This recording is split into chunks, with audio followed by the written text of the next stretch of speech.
every single time a person, even if they've had my lemonade before, every time they sip it, it's that face, that expression they make. I know it's good. So that for me is all I need. And then when I get those phone calls from people that have heard about my lemonade and haven't even saw a video, they don't even know who I am, they just people talking about it. That's really the confirmation right there. When people have never even seen me, they've never even seen anything, and they just say, hey, we want your lemonade, we want to try your lemonade, and then they become regular customers, and then they bring their friends. I left home at 15, and so when I left home, I was in the streets. I had nowhere to go. I was put out. I had to make do and survive however I could. I ended up going to Job Corps. Thankfully, that helped a lot. But I was still a really vulnerable, insecure young lady. And so I still just didn't get it. And even with the kids, still just didn't get it. And life just handed me a lot of lemons. Going through the sexual abuse that I went through, and then just abuse from the street life itself. It beat me up pretty bad, but I just always told myself, you're better than this, and you gotta go for it. Just keep going for it, keep going for it. And I think that belief in myself to just do it really helped that. And then when God showed me my worth, and when he showed it to me, and I knew it was him showing it to me, because of course he knows me better than I know myself.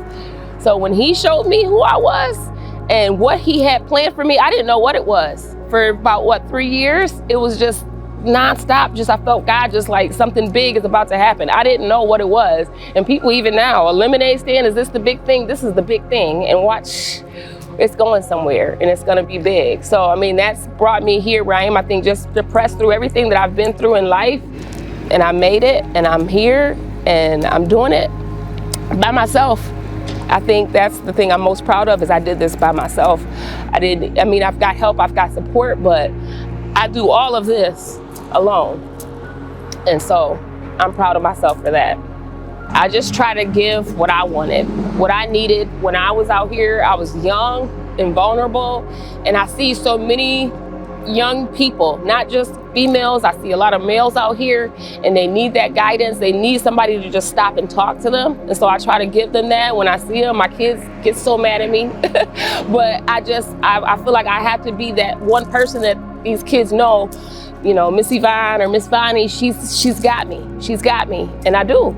I read something just a few weeks ago, and it said that your dreams are God showing you your reality. And I feel like that is, when I read that, it did something to me. And I felt like it all kind of came together in that point. I dreamed of doing something with my creativity, something where I'd be able to give back and help somehow. And lemonade has done that for me. Crazy, but it's true. Lemonade has done that for me. And so if I had never just decided to get out my car that day and just come on out here and do it, it would have never happened. So just do it. Follow your heart. It's theirs. It's telling you, do it. Just do it. I grew up in this town, and I loved it growing up, but I was always afraid of it just because I started to see things. Once I got out of my little protective zone, which was home, I saw a whole different side. And now through the years, I've seen, from being in the hood to being in the White House, so to speak, seeing both sides. I feel like we've got to come together. I don't know how we can, but I feel like my way is just to give back as much as I can. Every time I talk to somebody, I'm feeding into them to give that back, and that consistency. I want to be consistent in everything that I do, because you can count on that. And I feel like if we do that together, Jackson can be something great.